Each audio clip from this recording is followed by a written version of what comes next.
Welcome back to Whiskey with E. I'm Eric. Now today we do have a whiskey with the E, so without further ado, let me warp it to you from time-space continuum. We have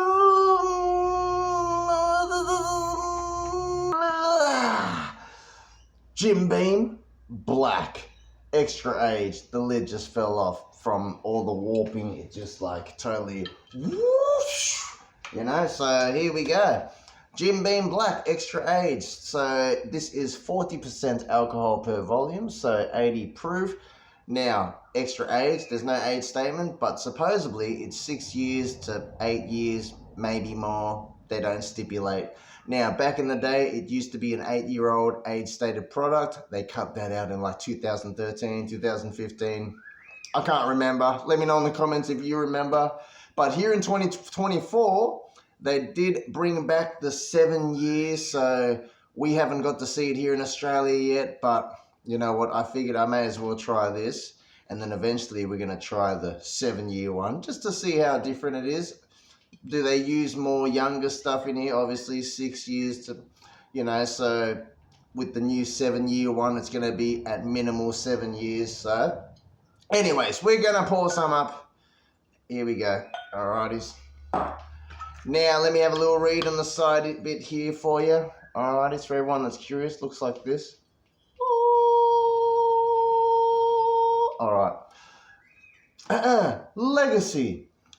By giving our classic Jim Beam Black the important aged ingredient of time in our charred white oak barrels, we discovered the smooth caramel and warm oak notes of this premium extra aged bourbon. A full body character that's definitely worth the wait. Rightio. Quality, genuine, Beam Bourbon Extra Age. Extra Age in the heart of Kentucky. Jim Beam Black Kentucky Straight Bourbon Whiskey is made for those who take their whiskey seriously. How seriously? Distilled and bottled by James B. Beam Distilling Co., Beam, Claremont, Frankfort, Kentucky, USA. Product of USA. Time-honored family recipe since 1795. Alright, that's just all that there, right?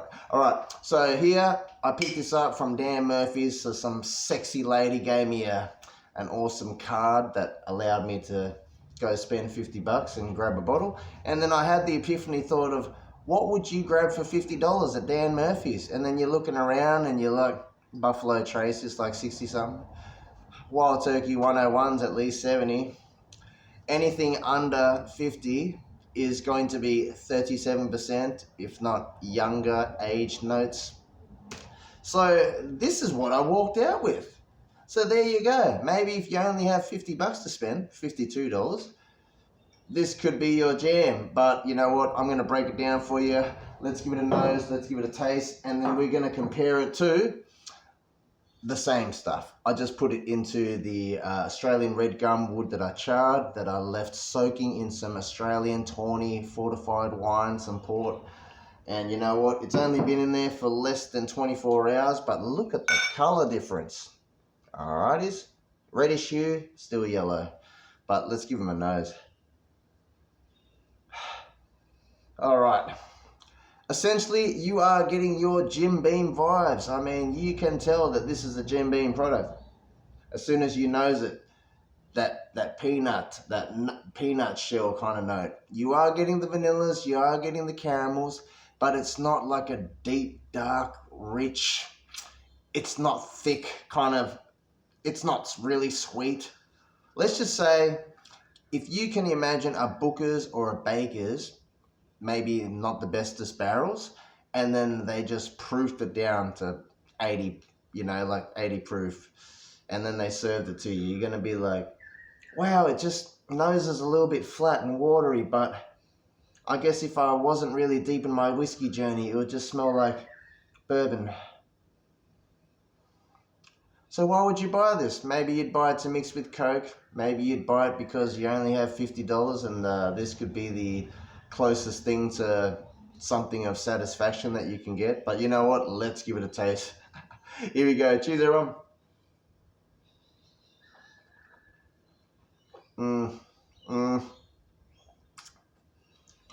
Watery. All right, so By that I mean it's thin. It's very smooth. I hate saying the S word, but I do it a lot because it is. It's smooth. It's approachable. It's a little bit too thin for my liking. You know, I'm at that point in the journey where I like to drink barrel proof. So when I drink this, it is a bit thin. It is a little bit watery. You're not getting too much sweetness.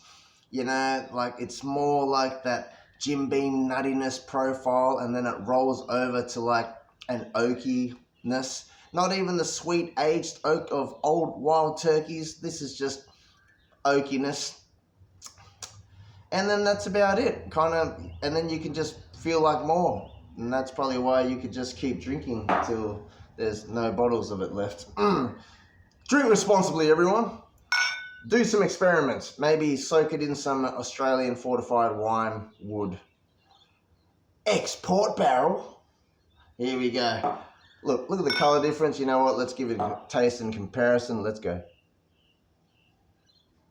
The signature Jim Beam is still there. You can tell that it reminds me of that Jim Beam small batch that they put the tawny in there as a finish.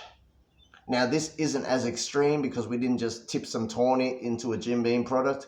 We actually soaked some Jim Beam product in some wood that was holding some tawny. So the raisins and the sultanas is there. You could almost say like a slight chocolatey note, but it's not quite there. I mean, it is still under 24 hours, but you know what? Let's give it a taste. Here we go.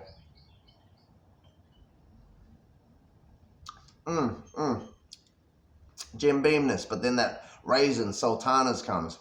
Then it kind of rolls over to that oaky vibe. But you know what? We are going to pour some up. We're going to have a Jim Beam and Coke. Well, LA Ice to be precise. Whoa, that rhymed. I should be a rapper. Alrighty, here we go.